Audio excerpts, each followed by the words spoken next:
Olá, muito bom dia, queridos irmãos, paz seja convosco. Esse é o canal Reino em Pauta, trazendo a vocês uma palavra de fé, de amor, uma palavra revelada. Eu quero agradecer de todo o meu coração a todos os meus irmãos que me acompanham nesse ministério. Muito obrigado a você que está me vendo nesse momento ou ouvindo o áudio que nós enviamos pela lista de transmissão. Que Deus continue abençoando você grandemente e que você possa continuar compartilhando o canal, porque você é cooperador neste ministério. A visão do canal, irmãos, é levar a revelação do reino em toda a terra habitada. E você pode me ajudar a fazer isso todos os dias e eu tenho certeza que vai ser uma grande bênção. Obrigado aos irmãos, às irmãs que compartilham e levam para o Facebook, levam para o Instagram, e a nossa mensagem está correndo, amados, todos os dias aí no nome do Senhor Jesus. Queridos, estamos falando fazendo uma série escatológica vai ser de 14 mensagens, e nós estamos falando sobre a visão de Daniel. Lembra de Daniel capítulo 7, quando ele teve a visão dos 4 animais? E ali tem uma revelação fantástica a cada ponto, a cada versículo, e todos nós sabemos que o tempo do fim é chegado. E claro, amados irmãos, quando se fala do fim, muitas pessoas, principalmente os mais novos, eles ficam pensando: puxa, mas já vai chegar o fim, a minha vida acabou de começar. Eu acho isso perfeitamente normal, porque todo jovem, ele tem sonhos e pensamentos. Porém, quando, mesmo sendo ele jovem, ele ganha uma visão, ganha uma revelação, e entende, amados irmãos, a grandeza de ganhar a visão revelada do Senhor, então ele já se entrega totalmente a Deus e sabe que nessa terra nós estamos aqui apenas para uma escola. O que vem depois é o início de tudo que Deus tem para mim e para você. Por isso, é muito importante atentar com diligência para a visão. A visão, é necessário termos ela, irmãos, de cima para baixo. Porque quando você tenta ver de baixo para cima, muitas coisas vão impedir a clarificação da visão. Quem se lembra de Zaqueu, quando ele subiu a uma figueira para ter a visão de Jesus, para ver Jesus? Então é preciso ter uma visão de cima para baixo, ver panoramicamente. Eu quero te convidar a atentar para isso, a ver panoramicamente, a enxergar o que está acontecendo à nossa volta, socialmente, politicamente, também no que diz respeito à cristandade, o cristianismo, né? Infelizmente, amados irmãos, a religião, o sistema religioso, a tradição tem levado as pessoas a ficar fechado dentro de uma redoma, sem abrir o coração para uma mudança. Amados, não tem como, e nós não podemos ficar fechados dentro de uma redoma religiosa, onde o homem ditou uma regra e nós então nos fechamos ali. Se isso acontecer, nossa visão não vai abrir. Esse princípio já aconteceu lá atrás, no ministério de Martim Lutero. Que se lembra, né? Por que Martim Lutero, ele escreveu aquelas 95 teses e colocou na porta do templo? Irmãos, foi porque ele foi despertado. Ele foi despertado dentro da religião, dentro do sistema, a ver, a enxergar. E Martim Lutero foi corajoso. Então, o que eu quero dizer nesta manhã é que Deus quer que eu e você também possamos ver com claridade, ver com clarificação. Isto é, ter uma visão completa. E Daniel aqui, ele fala muito forte acerca dos animais e fixa forte no 4º animal.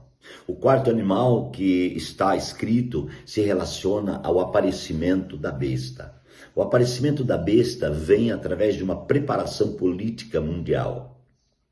E nós sabemos que as organizações políticas, elas estão se movendo a cada dia, né? Se move daqui, se move dali, e segundo o capítulo 2 de Daniel, fala da estátua de Nabucodonosor, e ali na parte final, fala que os pés da estátua são feitos de barro e ferro, né? E fala ali que o barro e o ferro tentou misturar, mas ele não conseguiu misturar. né? E ali foi estabelecido um reino, e o reino que estabeleceu é eterno.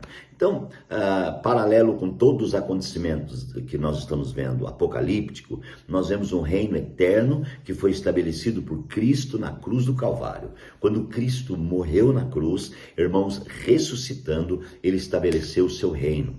O seu reino é eterno. O seu reino tem uma realidade toda inclusiva, isto é, Cristo dentro do homem estabeleceu o reino para sempre. Glória a Deus por esse reino. Mas, no paralelo, na história, na profecia, na palavra, nós vemos então a preparação mundial, tá? Para que um governo assuma e resolva o problema. Então já existem projetos para ter uma moeda única, já existem projetos enormes, audaciosos em relação à organização, à comunhão das nações, em relação a uma só religião, enfim. Gente, independentemente de qualquer projeto do mundo, nós precisamos voltar para o projeto de Deus. O projeto de Deus, ele tem uma revelação e ele tem, amados irmãos, algo confirmatório, que é a palavra. A palavra, amados, é o manual do fabricante. O fabricante, ele fez tudo e deixou o manual. Não existe nada que é fabricado sem manual. Deus também, ele fez a visão, ele cumpriu a visão e em todo o tempo ele deixou um manual para que os seus filhos entendam e compreendam. Então o manual de Deus, irmãos, ele não está escrito somente em inglês. Quando você pega o manual aqui, você fala, está escrito em inglês, outro em chinês, e você fala, puxa, como que eu vou ler? O manual de Deus está escrito, irmãos, em cada língua, conforme você fala. Se você fala inglês, o manual vai te revelar em inglês. Se você fala português, ele vai te revelar em português. Então, é maravilhoso isso, você ter o manual. O manual já está revelado. Eu só preciso ser sensível e entender o plano de Deus. Muito bem, então ele fala no versículo capítulo 7 e nos versículos 19, amados irmãos, principalmente, deixe-me ver aqui, no versículo 20, ele fala assim que esse animal, irmãos, ele quis saber acerca dos 10 chifres da cabeça desse animal. Quis saber também do outro chifre, que ia ocupar o lugar dos 3 chifres que caíram. Então nós aqui entendemos já duas fases. Diz que havia 10 chifres, são 10 nações, são 10 reinos. Aí levantou um outro chifre no meio. Com o levantar desse chifre, caiu 3. 3 nações abriram mão e caiu 3 nações, né? Então de G10 voltou para G7, com a presença do chifre que falava com arrogância, que é a besta.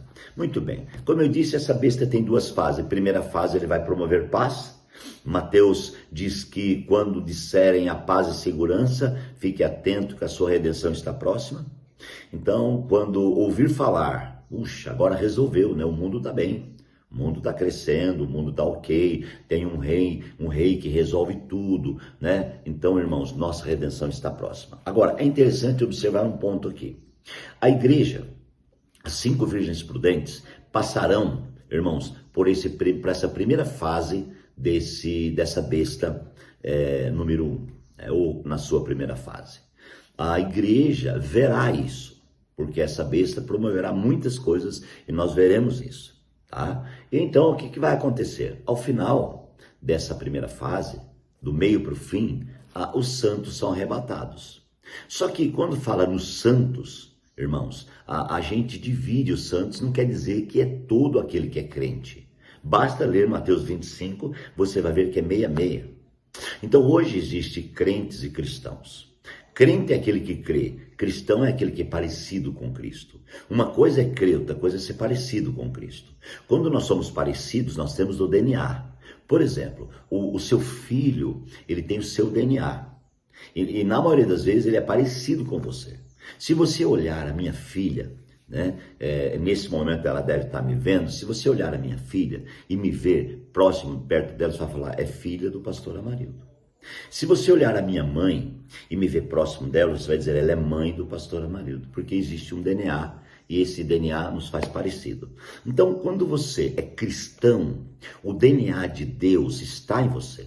Quem te fez cristão foi Deus. Quem te salvou foi Ele. Quem te constituiu foi Ele. Então, amados irmãos, você está entendendo?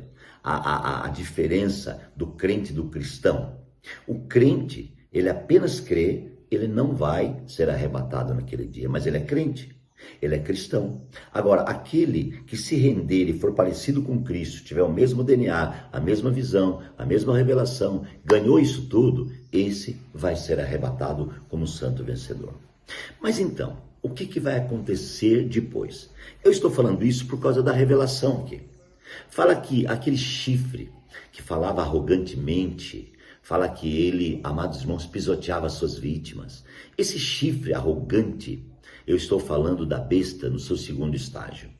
Porque no primeiro estágio a besta vai promover paz, vai promover alianças, amados irmãos, inclusive com o Vaticano, inclusive com Israel, com todos os países do mundo. Ela vai promover aliança. E olha, e todo mundo vai aplaudir porque aliança é uma coisa forte, não é? Puxa, agora sim, agora o mundo vai, porque está todo mundo se unindo, a união faz a força. Irmãos, depende. Nós precisamos ganhar a realidade da revelação disso, não é? Nem sempre, amados, nem sempre comunhão é união de verdade. Uma pessoa pode ter comunhão com a outra, pode não ser unida. Isso acontece já com o sistema político. O sistema político é assim, hoje você é contra a pessoa, mas amanhã os partidos trabalham, amados irmãos, nos bastidores, e então mostram uma falsa unidade. Quantos políticos que antes falavam mal do outro, hoje falam bem? Então, a gente sabe que isso é uma coisa, é político, né? Porque uma pessoa não muda do dia para a noite. Mas, nesse tempo não vai ser diferente, tá? Então, o que vai acontecer, amados irmãos? Quando os santos forem arrebatados, vai sobrar quem? As 5 virgens imprudentes. Deus é tão bom que ele vai dar uma chance para as 5 virgens imprudentes. E está escrito que ao tocar da 7ª trombeta, serão arrebatados.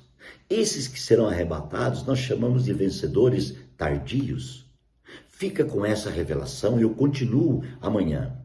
Guarde bem que eu estou falando calmamente para você gravar isso, irmãos. Tá certo? Vamos orar. Obrigado, Senhor, por esse dia, por esse momento. Que o Senhor continue nos abençoando aqui nessa revelação, nessa transmissão. Pai, abençoe os santos, os irmãos que me acompanharam nessa manhã, na manhã de ontem, todas as manhãs dessa série. Deus, que o Espírito Santo fortaleça cada um no santo e bendito nome de Jesus. Deus te abençoe. Amanhã continuamos.